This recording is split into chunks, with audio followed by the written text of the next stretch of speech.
26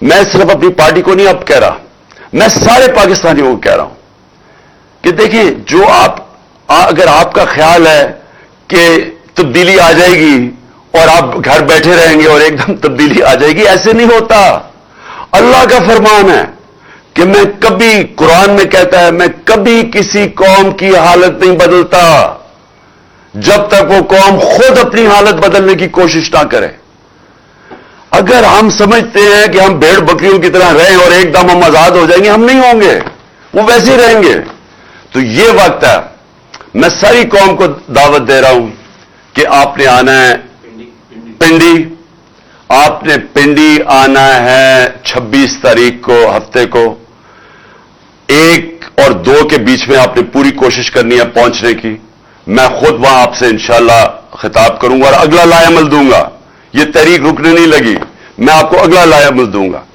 اور میں اپنے سارے جو طاقتور حلقے ہیں, میں آپ کو صرف ایک چیز کہنا چاہتا ہوں, جس سے مرضی آج پوچھ لیں, آپ کے پاس طاقت ہے, آپ کی ذمہ داری ہے, جس سے پوچھ لیں, بزنس مین سے پوچھ لیں, پروفیشنل سے پوچھ لیں, اکانومسٹ سے پوچھ لیں, کسی سے بھی پوچھ لیں. اگر کوئی آپ کو کہے کہ سوائے ایک حل کے, صاف اور شفاف الیکشن, اس کے علاوہ کوئی دوسرا حل نہیں ہے آپ اس دلدل سے نکلنے کا جدھر انہوں نے 7 مہینے میں ہمیں لے کے جا رہے ہیں, اس کے علاوہ کوئی راستہ نہیں ہے.